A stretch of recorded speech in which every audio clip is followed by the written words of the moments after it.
जोगिंदर नाथ मंडल का नाम मैंने सुना, आपने काफ़ी दफ़ा जिक्र हो चुका है। ये उन्होंने पाकिस्तान की पहली दस्तूर साज असम्बली की पहले इजलास की सदारत की थी और ये पाकिस्तान के पहले वज़ीर कानून भी थे। जोगिंदर नाथ मंडल पाकिस्तान के पहले वज़ीर कानून बने, जो पहली कैबिनेट बनी उसमें ये वज़ीर कानून थे। और मौलाना शबीर अहमद उस्मानी जो है, इनकी अहमियत ये है कि इन्होंने क़ायद आज़म मोहम्मद अली जिन्ना रहमतुल्लाह की नमाज जनाजा पढ़ाई थी, तो इस हवाले से भी इसको याद रखना चाहिए। करारदाद मकासद को आइन का बाकायदा हिस्सा कब बनाया गया? करारदाद मकासद जो 12 मार्च 1949 को मंजूर हुई, तो 1956 के आइन के इफ्तिताइया में प्रीएम्बल के अंदर इसको शामिल किया गया था। 1962 के आइन के प्रीएम्बल यानी इफ्तिताइया में शामिल किया गया था। तो 1973 के आइन का जब नफाज हुआ उसके भी प्रीएम्बल में इसको शामिल किया गया था। लेकिन जब 1973 के आइन में 1985 में 8वीं तरमीम की गई तो करारदाद मकासद को इफ्तिताइया से निकाल कर आइन का बाकायदा हिस्सा बना दिया गया। तो 1985 जो है इसका दुरुस्त जवाब है। नेक्स्ट सवाल है, दूसरी दस्तूर साज असम्बली ने जब 1956 के दस्तूर की मंजूरी दी तो उस वक़्त असम्बली के स्पीकर थे अब्दुल वहाब खान साहब। ये पूरा नाम इनका था डॉक्टर खान साहब। और मुश्ताक अहमद गोरमानी, हुसैन शहीद सोहरवर्दी। तो इसका दुरुस्त जवाब है अब्दुल वहाब। यानी जब दूसरी दस्तूर साज असम्बली ने 1956 के दस्तूरी मसवदे की मंजूरी दी थी तो उस वक़्त असम्बली के स्पीकर थे अब्दुल वहाब। उलमा ने अपने 22 नुकात का पेश किए। दिसंबर 1949, जनवरी 1951, मार्च 1949, जनवरी 1956। तो उन्होंने जनवरी 1951 को अपने 22 नुकात पेश किए थे, जिनका मकसद ये था कि किस तरह पाकिस्तान के निज़ाम हुकूमत को जो है इस्लामी तालीमात के मुताबिक ढाला जा सकता है। तो इसके लिए उन्होंने तजावीज़ पेश की थी। नेक्स्ट ऑप्शन है, वाक़ मगरबी पाकिस्तान के क़याम के बाद उसका वज़ीर आला किसे मुकर्रर किया गया? इसमें थोड़ी सी गलती है कंपोजिंग की, दोबारा देखिएगा। वाक़ मगरबी पाकिस्तान के क़याम के बाद इसका, तो ये अल्फ़ जो है ये इजाफ़ी है, वज़ीर आला किसे मुकर्रर किया गया? तो मैंने आपको बताया कि जब 1 यूनिट क़याम हुआ, यानी वाक़ मगरबी पाकिस्तान का क़याम अमल में लाया गया, तो चारों सूबों को मिलाकर एक सूबा बना दिया गया जिसका नाम वेस्ट पाकिस्तान रखा गया, मगरबी पाकिस्तान। तो डॉक्टर खान साहब जो थे उनको इसका वज़ीर आला मुकर्रर किया गया। और ये ऊपर एक नाम लिखा हुआ है मुश्ताक अहमद गोरमानी, ये बार बार नाम आ रहा है। तो मुश्ताक अहमद गोरमानी इसके गवर्नर बन गए थे। सूबे का सरबराह गवर्नर होता है और सूबाई हुकूमत का जो सरबराह होता है वो वज़ीर आला होता है। तो डॉक्टर खान साहब वज़ीर आला बने और मुश्ताक अहमद गोरमानी इसके गवर्नर बन गए थे। लेकिन जब जो वज़ीर आज़म थे चौधरी मोहम्मद अली जो थे, उन्होंने ये मनसूबा पेश किया कि 1 यूनिट क़याम होना चाहिए और इस तरह पाकिस्तान की जो दस्तूर साजी की राह में बड़ी रुकावटें हैं वो दूर हो सकती हैं, तो डॉक्टर खान साहब ने इसकी बड़ी मुखालफत की थी। लेकिन फिर उनको पैकेज दिया गया कि अगर आप इससे इत्तफ़ाक़ कर लें तो हम आपको इस सूबे का वज़ीर आला मुकर्रर कर देंगे। तो फिर उन्होंने कहा कि हाँ अलबत्ता आप ठीक है।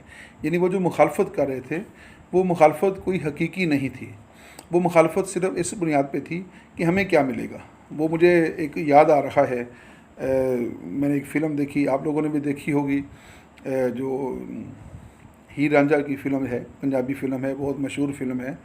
तो उसमें हीर की जब उसकी मर्ज़ी के ख़िलाफ़ जो है उसके वालिदैन शादी कर रहे होते हैं और उसका जो निकाह होने लगता है, तो वो जो निकाह ख़्वान होते हैं मौलाना साहब, जब उनको पता चलता है कि हीर जो है इस निकाह के लिए राज़ी नहीं है, तो वो कहते हैं जी, वो उठ कर खड़े हो जाते हैं मौलाना साहब और कहते हैं कि ये निकाह नहीं हो सकता।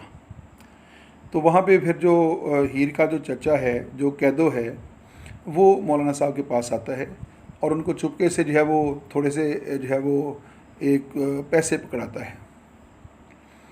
तो मौलाना साहब कहते हैं कि हाँ अलबत्ता अब निकाह हो सकता है।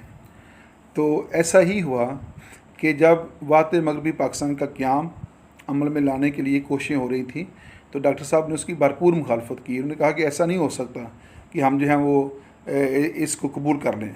तो जब इन्हें कहा गया कि आपको तो हम वज़ीर आला बनाने वाले हैं, इस बड़े सूबे के पूरा पाकिस्तान उसमें शामिल हो गया था, तो उन्होंने कहा कि हाँ अलबत्ता अब जो है वाक़ मगरबी पाकिस्तान का फ़ैसला जो है वो कबूल है। तो पाकिस्तान की सियासत जो है इस तरह के खुद गर्ज सियासतदानों से भरी पड़ी है। तो आप इसको पढ़ें तो बड़े लतीफ़े सामने आते हैं। ये जो मैंने अभी आपके सामने चीज़ें रखी हैं, इनका ताल्लुक़ 1947 से लेकर 1956 के आइन के नफाज तक है। यानी ये जो दौर है 10 या 9 साल का, इसके ऊपर ये जो है वो ऑब्जेक्टिव जो है मैंने तैयार किए। इसमें से बहुत सारे ऑब्जेक्टिव हैं, बहुत इंपॉर्टेंट है, स्टूडेंट्स अमूमन इसको नज़रअंदाज कर देते हैं। तो मैंने सोचा कि इसके ऊपर एक ज़्यादा ऑब्जेक्टिव्स आपको दिए जाएँ, ताकि अगर इसमें से ऑप्शंस आते हैं तो आप उसको जो है वो आसानी के साथ जो है वो हल कर सकें। तो ये वीडियो जो आपने देखी, ये 1947 से लेकर यानी क़याम पाकिस्तान से लेकर पाकिस्तान के पहले आइन के नफाज तक के वाक़यात के ऊपर जो है वो मुश्तमिल है। फिर वहीं मैंने सोचा कि इतने पॉलिटिकल साइंस और इम्तिहान का दौर दो एक साथ जो है वो चीज़ें आ रही हैं और स्टूडेंट बड़े उकताए हुए होते हैं। एक तो इम्तिहान का दौर है और दूसरा वो पॉलिटिकल साइंस पढ़ रहे होते हैं। तो मैंने कहा कि चलें एक दो शेर जो है वो इसमें शामिल कर दिए जाएँ, ताकि इतनी बड़ी वीडियो देखने के बाद जो है और पॉलिटिकल साइंस जिसके बारे में आमतौर पर स्टूडेंट शिकायत करते हैं कि बहुत खुशक मजमून है, तो मैंने कहा कि चलें इसमें थोड़ा सा जो है वो अदब का टांका जो है वो लगा देते हैं। ये मिर्ज़ा गालिब का शेर है, हम हैं मुश्ताक और वो बेज़ार, हम हैं मुश्ताक और वो बेज़ार, या इलाही ये माजरा क्या है। हम हैं मुश्ताक और वो बेज़ार, या इलाही ये माजरा क्या है। एक और मिर्ज़ा गालिब का शेर है, बहुत खूबसूरत शेर है और इसका जो मज़मून है वो कमाल का मज़मून है। रो में है रख्शे उम्र कहाँ देखिए थमे, रो में है रख्शे उम्र कहाँ देखिए थमे, नए हाथ बाग पर है ना पाहे रकाब में। रो में है रख्शे उम्र कहाँ देखिए थमे, नए हाथ बाग पर है ना पाहे रकाब में। तो आपने मेरी वीडियोस के अंदर ये देखा होगा कि अक्सर कंपोजिंग की गलतियाँ जो है वो मुझसे हो जाती हैं। इसमें भी एक कंपोजिंग की गलती आ गई है, ना 2 दफ़ा लिखा गया है, तो ये 1 दफ़ा है। ठीक है। रख्शे उम्र कहते हैं उम्र के घोड़े को। ये जो इंसान ज़िंदगी गुजार रखा है, तो कहता है कि रो में है रख्शे उम्र कहाँ देखी ये थमे, कि ज़िंदगी का घोड़ा जो है वो सर पर दौड़ रखा है, वो दौड़े जा रखा है। तो इंसान की बेबसी ये है कि ना तो इस ज़िंदगी के इस घोड़े की बाग उसके हाथ में है और ना ही उसके पाँव में रकाब उसके पाँव में है। तो बेबसी जो है वो किस कदर ज़्यादा है और इंसान का गुरूर और तकब्बर कितना ज़्यादा है कि उसकी ज़िंदगी जो है कितनी कमज़ोर ज़िंदगी है कि उसके हाथ में कुछ भी नहीं है। पैदाइश से लेकर मरने तक वो हर रोज़ जो है वो बेबसी में गुजारा होता है, लेकिन इंसान जो है वो इस चीज़ को हकीकत को समझने के लिए तैयार नहीं है। यहाँ तक रखिएगा। फिर वही बात कि इसके अंदर जो थोड़ी बहुत कंपोजिंग की गलतियाँ जो है वो हो जाती हैं और मैं उनकी निशानदेही कर देता हूँ, उसको आप नज़रअंदाज कीजिएगा और जो निशानदेही कर दी जाती है आप उसके मुताबिक जो है वो उसको समझने की कोशिश करें। वीडियो के अंदर अगर आपको कोई चीज़ समझ में ना आ रही हो, मेरे समझाने में कोई कोताही हो गई हो, तो आप उसके मतलब सवाल कर सकते हैं। आप जो है वो यूट्यूब चैनल के ऊपर अपना सवाल लिख दिया करें, मैं अमूमन चेक करता रहता हूँ और फिर उसका वहीं पे जो है वो एक जवाब जो है वो आपको दे दिया जाएगा। और अगर कोई आपके ज़हन में एक और सवाल हो तो आप वो सवाल भी पूछ सकते हैं। और कोई भी चीज़ जो पॉलिटिकल साइंस से रेलिवेंट हो या इंसानी ज़िंदगी के बारे में जो मामलात होते हैं तो आप उनको हमारे साथ शेयर कर सकते हैं। हम जो है वो इसी काम के लिए हैं, लोगों को पढ़ाना हमारा काम है और हम ये समझते हैं कि ज़िंदगी की जो खूबसूरती है वो ये है कि आपके पास जो कुछ भी है आप उसको लोगों के दरमियान जो है वो तकसीम कर दें। दुआ में याद रखिएगा। अल्लाह ताला आपका हामी व नासर हो। पाकिस्तान जिंदाबाद। अल्लाह हाफ़िज़।